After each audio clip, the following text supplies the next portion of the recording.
So far, whenever I've described the dynamics of quantum systems to you, and they've all been quantum gates, I've always just told you the laws of motion of each gate by fiat.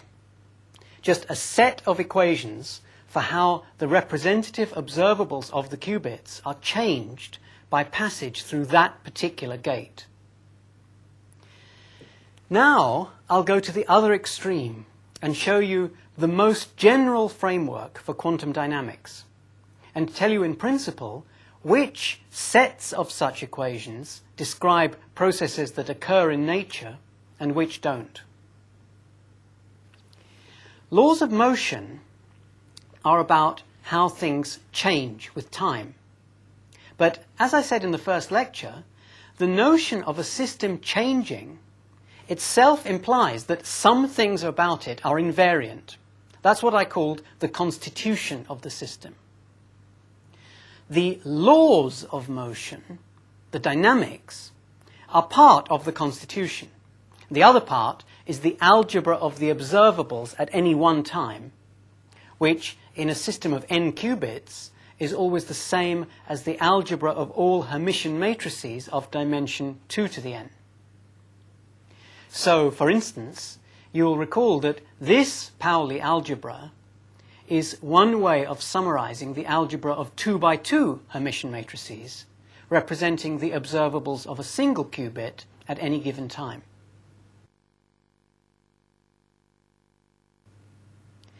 Now, since the algebra is invariant, the laws of motion have to be such that even though the observables change, their algebra does not.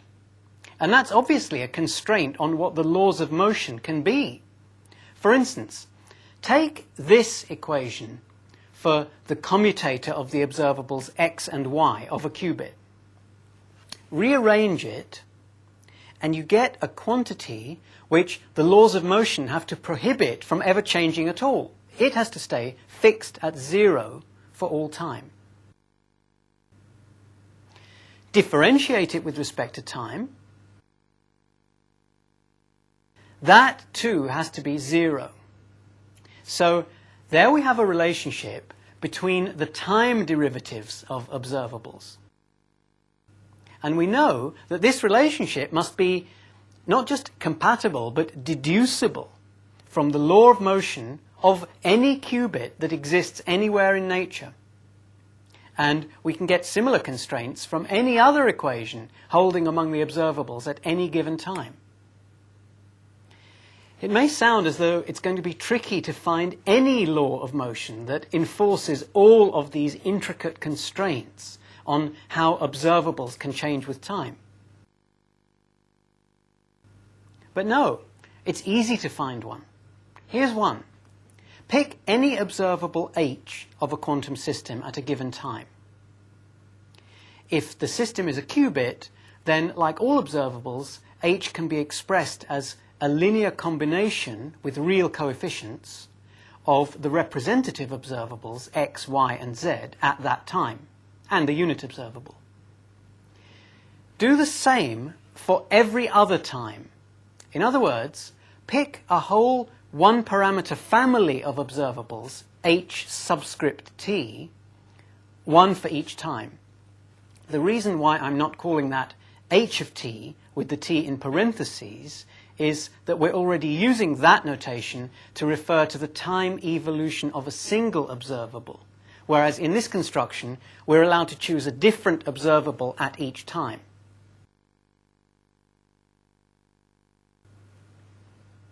Now, given that one-parameter family of observables, consider the following law of motion. For each observable a of t of the system, dA by dt equals I times the commutator of h at t with a of t. We can express that law in a form that's more like the specific laws of motion I've told you in previous lectures by just integrating it over an infinitesimal period dt. So we get a of t plus dt equals a of t plus I dt times the commutator of h with a. And in that form, it expresses each observable at one time, t plus dt, in terms of observables at another time, t. H at t is, by construction, some observable at time t, and so is a of t. For gates, we were only interested in the relationship between observables before and after the gate acted. So we used laws of motion referring to a unit time instead of an infinitesimal time. Such laws could be obtained by integrating this differential equation of motion between t and t plus 1. Okay, now does our new law of motion preserve all the algebraic relationships that may exist between observables? Well, consider any such relationship at time t.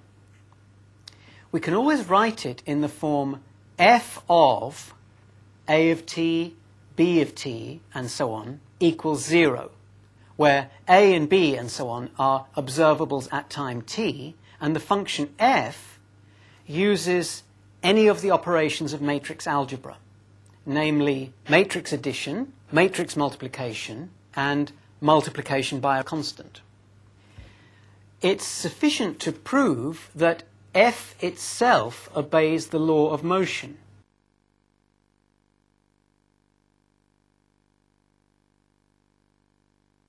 Well, what can f be?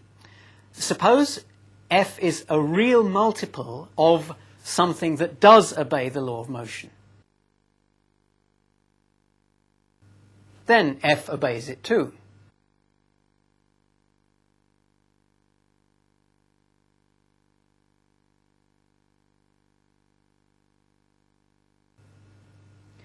Suppose f is the sum of two things that each obey the law of motion. Then again, f also obeys it.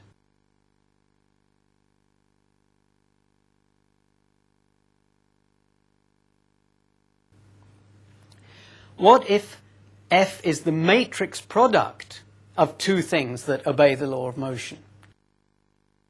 Well, then d by dt of pq equals d by dt of p times q plus p dq by dt.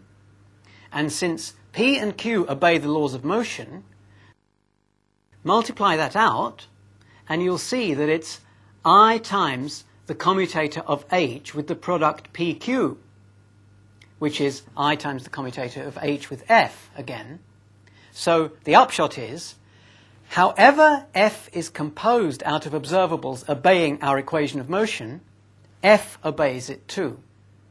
And hence, it remains 0 over time. And so, any equation of motion of this form leaves any algebra of observables invariant. And actually, we're done, because as you can prove in the worked examples, the converse is also true. Any law of motion that leaves the algebra of observables of some quantum system invariant takes this form. H is called the Hamiltonian of the system. This is called the Heisenberg equation of motion. And the way of representing observables that I've been using is called the Heisenberg picture of quantum theory. Consider the special case where the Hamiltonian is actually the same observable at all times. So then h suffix t does equal some h of t, where h of t is a bona fide observable. In such cases, we say that the Hamiltonian has no explicit time dependence.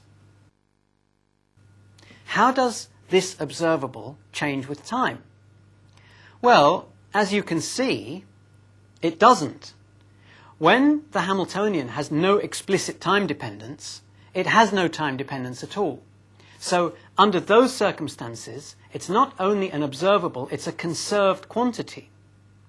This is a conservation law, And in fact, the Hamiltonian is, up to a constant of proportionality, the energy observable. You can also see that any other observable that commutes with the Hamiltonian is a conserved quantity too. And if an observable commutes with a conserved Hamiltonian at any one instant, even one instant, then because the algebra is invariant, it will commute at all instants and will be conserved too. And again, the converse is also true.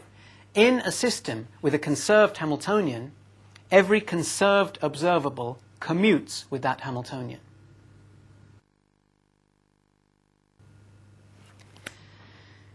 Now, in the case where the Hamiltonian is not only the same observable at all times, but is one of the system's own observables, the system is said to be isolated. The idea of an isolated system is an idealization. There are no physical systems that remain unaffected by the outside world for all possible states of the outside world. Remember that the idea of a physical system itself is not perfectly well defined because there is no physical system that even remains in existence in all states. And for both these reasons, the idea of the Hamiltonian for a given physical system is always an idealization or an approximation. Except perhaps for the multiverse as a whole, that's not interacting with anything outside itself. So the multiverse is the only truly isolated system.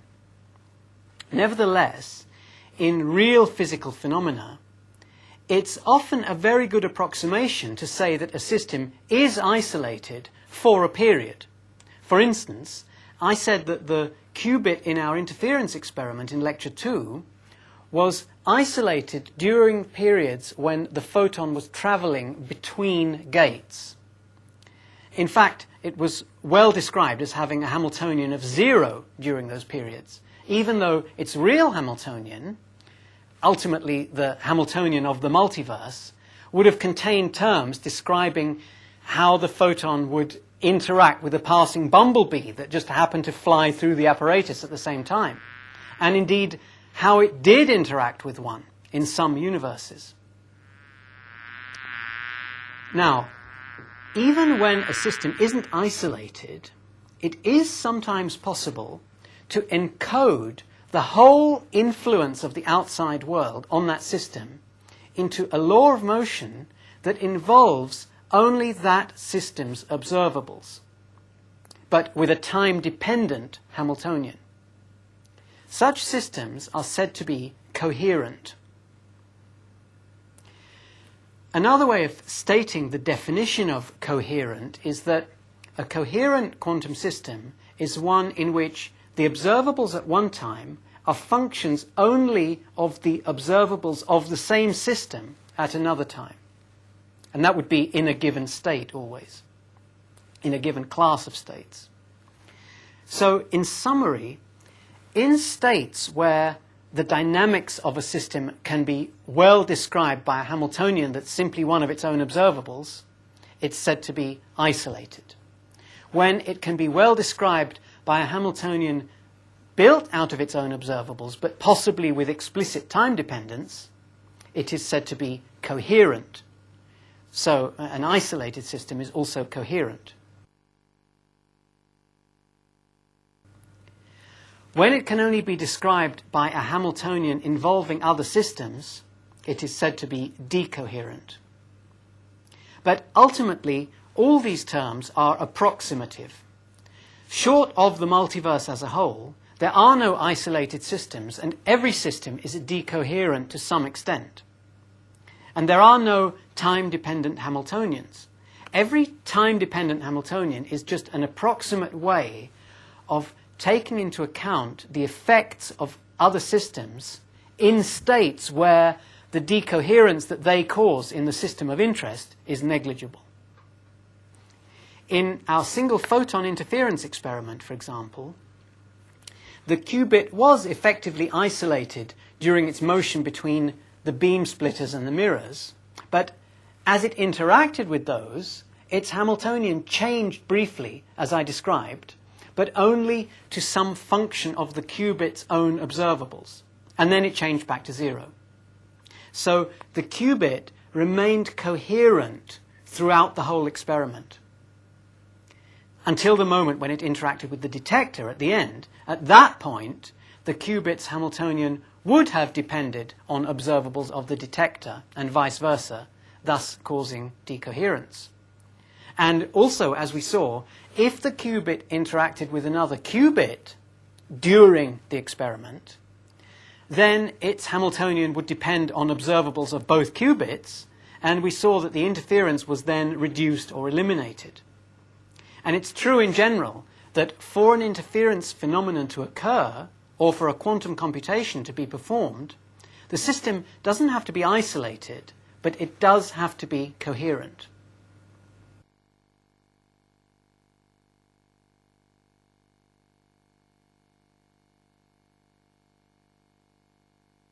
Okay, now, for an isolated system, we can solve the equation of motion in closed form. It's just a of t equals e to the iht, a of 0, e to the minus iht. So that gives a at any time in terms of a at time 0, and h. We can also express the constant Hamiltonian h in terms of observables at time 0. And so this equation would express a at an arbitrary time t in terms of observables of the system at time 0.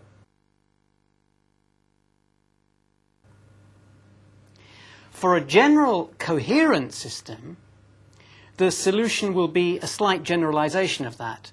It'll be a of t equals u dagger a of 0 u, where u suffix t is a one-parameter family of unitary matrices. Unitary means u dagger u is the unit matrix, whose own equation of motion is du by dt equals minus iu h. U is called the evolution matrix between time 0 and time t. The state of a system is defined by giving its expectation value function, which is a linear function mapping its observables to real numbers. I've used this notation to denote the expectation value of an observable a of t. But because it's a linear function, it must also be possible to write it in any given matrix representation like this, where alpha and beta are matrix indices, and rho is some matrix that doesn't change with time. In other words, the expectation value is trace a of t rho. Since the expectation value of the unit observable is always 1, trace of rho itself has got to be 1. Rho is called the density matrix of the system. It has to satisfy certain conditions to make sure that the expectation value can never be higher than the highest eigenvalue of A nor lower than the lowest. And you can find out what those conditions are in the worked examples. Now, look at the expression for the expectation value of an arbitrary observable. It's often more convenient to write this in the form trace of u dagger a u rho. Why? Because in this expression, the only quantity that changes with time is the unitary evolution matrix U, which is the same in the corresponding expression for any observable. Therefore, to track everything that the system is doing over time, we don't have to solve the equations of motion for all the observables in terms of their values at previous times. We need only solve this one equation for the evolution matrix, U suffix t, given the Hamiltonian. And with that, we can read off the time evolution of any observable of the system evolving under that Hamiltonian. Actually, we can do better than that. The way the dynamics of quantum systems are encoded in these unitary matrices allows for a whole alternative way of describing quantum systems that's often much more efficient. What I've described so far has been the Heisenberg picture, and the alternative way I'll show you now is called the Schrödinger picture.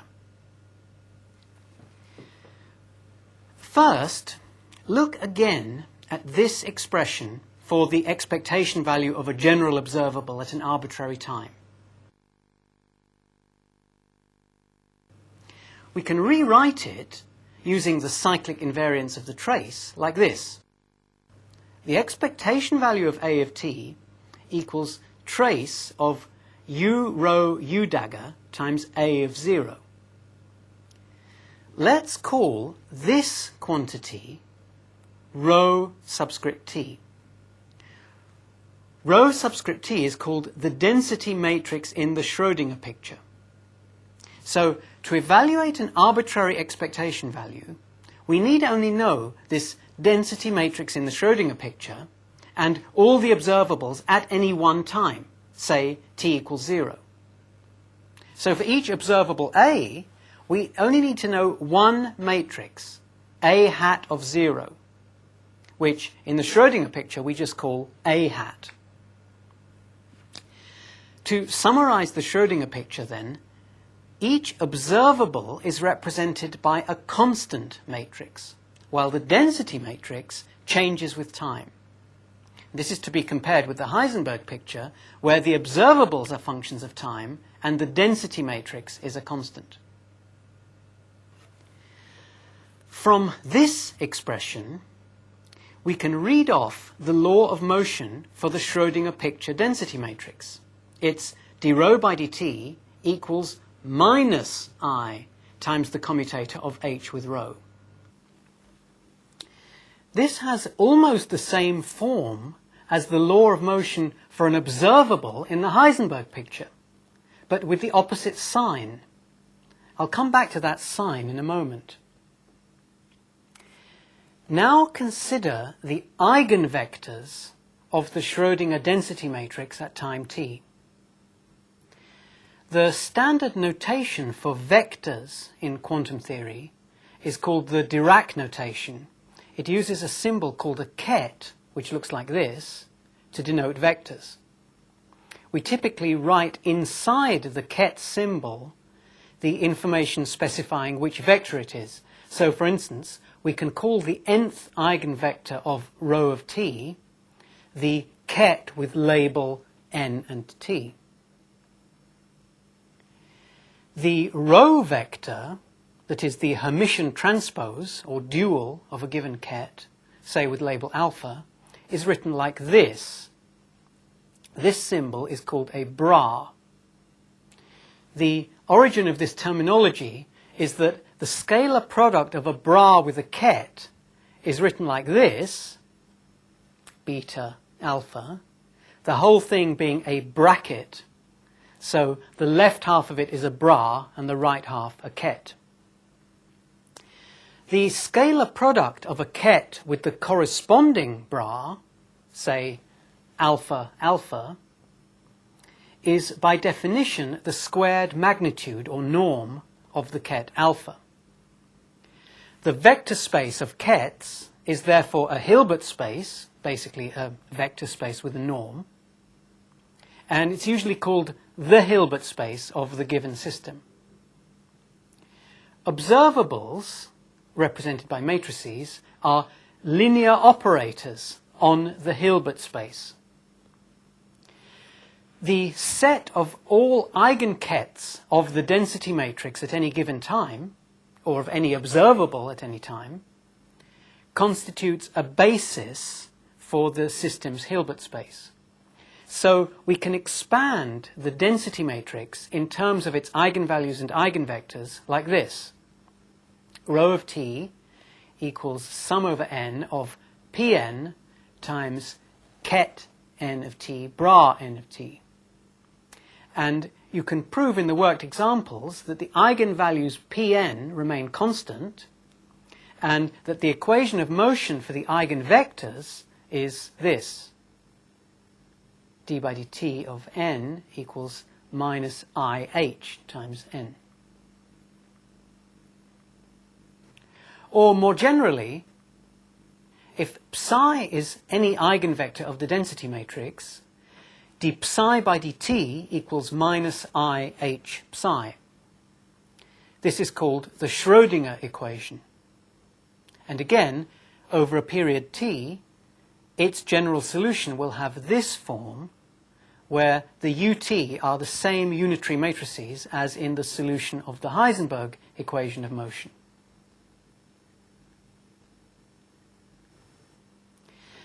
Now, the significance of that sign in the equation of motion of the density matrix. The density matrix is not an observable. Both in the Schrödinger and Heisenberg pictures, it's equal to a different observable at each instant. So why does it have a similar equation of motion to an observable, but with the opposite sign? Well, in the Schrödinger picture, the state changes and the observables are constant matrices. In the Heisenberg picture, the state is invariant and the observables change. But in both of them, the expectation value of an observable A at a given time is trace of rho A, and the Heisenberg A of t, we know, is u dagger A of 0 u. Remember, Schrödinger A equals Heisenberg A of 0, and also Heisenberg rho equals Schrödinger rho of 0. What's happening is that the unitary transformation ut that defines the motion amounts to a rigid rotation in Hilbert space. It's rigid in that it preserves the scalar product between any two kets that it acts on. When ket alpha goes to u alpha, bra alpha goes to bra alpha u dagger, and so any scalar product alpha beta is unchanged, and that's rigid rotation. The density matrix represents the state of the world. In the Heisenberg picture, the state is constant and the observables rotate in the sense that their eigenvectors rotate in Hilbert space. In the Schrödinger picture, the observables are fixed, and so to maintain the same relative orientation, the state rotates rigidly in the opposite sense, thus ensuring that both pictures make the same predictions for the physical quantities, the expectation values of observables. The Schrödinger equation is the Schrödinger picture way of defining the dynamical evolution of a quantum system. In the general case, we have to solve the equation for each eigenvector of the density matrix, from which we can reconstitute the density matrix itself.